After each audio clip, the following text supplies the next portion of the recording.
పరిశీలన చేసి ఎక్కడెక్కడ ఎన్ని ఓట్లు ఉన్నాయని చూస్తే ఒక్కొక్క దగ్గర 20,000 ఒక వార్డు 25,000 ఒక వార్డు కూడా చేసే దాఖలాలు ఉన్నాయి.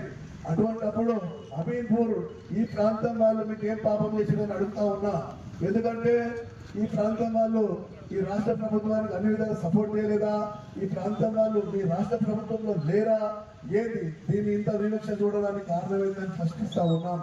ఎందుకంటే ఇంతమంది గ్రామ పెద్దలు రాజకీయ నాయకులు ఒక ఐక్యవేదికగా వచ్చి మా ప్రాంతం మా ఏరియాలో 25,000 నుంచి 30,000కు ఒక డివిజన్ ఏర్పాటు చేయాలని చెప్పేసి రాష్ట్ర ప్రభుత్వాన్ని, స్థానిక ఎమ్మెల్యే గారిని, ఎంపీ ఎమ్మెల్సీ గారిని, మా ప్రాంత ప్రజాప్రతినిధులందరూ కూడా మేము రిక్వెస్ట్ చేయడం జరిగింది. మా మిత్రులు ఐక్యవేదిక ఏర్పాటు చేసుకొని ఇక్కడైతే మంగళవారం అమీన్పూర్లో మున్సిపల్ సపరేటు మండలం సపరేట్గా ఉండే ఈ మండలాన్ని ఈ మధ్య కాలంలోనే గ్రామ పంచాయతీలన్నింటినీ కూడా అమీన్పూర్ మున్సిపాలిటీలో విలీనం చేయడం, దాన్ని వెనువెంటనే దీన్ని జిహెచ్ఎంసీ పరిధిలోకి తీసుకోవడం చాలా బాధాకరం. ఎందుకంటే మరి కిష్టారెడ్డిపేట డివిజన్ కొరకు ఆల్ పార్టీ నాయకులందరూ కలిసి మరి ఈరోజు ఇక్కడ రిలే నిరాహార దీక్షలకు పూనుకోవడం జరిగింది. అదే క్రమంలో మేమందరం కలిసి ఇక్కడ నిరాహార దీక్షలు చేయడం జరుగుతుంది. ప్రధానమైనటువంటి డిమాండ్ ఏంటంటే కిష్టారెడ్డిపేటను ఒక డివిజన్గా చేయాలన్నటువంటి ఉద్దేశము. ఇది మీ ద్వారా ప్రభుత్వానికి కూడా తెలియజేయడం జరుగుతుంది. దయచేసి దీన్ని పరిగణలోకి తీసుకొని డివిజన్ను వెంటనే ప్రకటించాలని మా యొక్క కోరిక.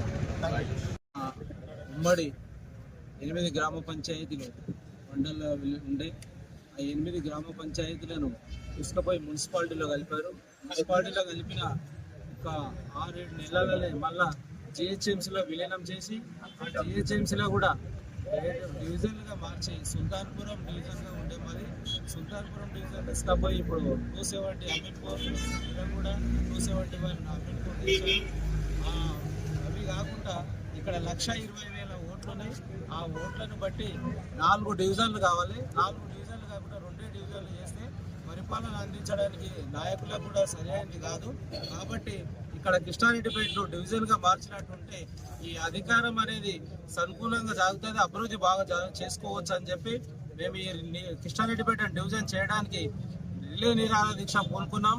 ప్రభుత్వం మా రిలే నిరాహార దీక్షను వినియోగించుకొని మంత్రి గారు కూడా వినతి పత్రం ఇచ్చినాం. మా డివిజన్ చేసినట్టుంటే మాకు సానుకూలంగా ఉంటుందని ఈ పత్రికల ద్వారా మీ సీఎం గారికి వినవించుకోవాలని తెలుస్తారని కోరుకుంటూ ముగిస్తున్నాం. ఈరోజు కిష్టారెడ్డిపేట గ్రామం లోపల అమీన్పూర్ మండలంలో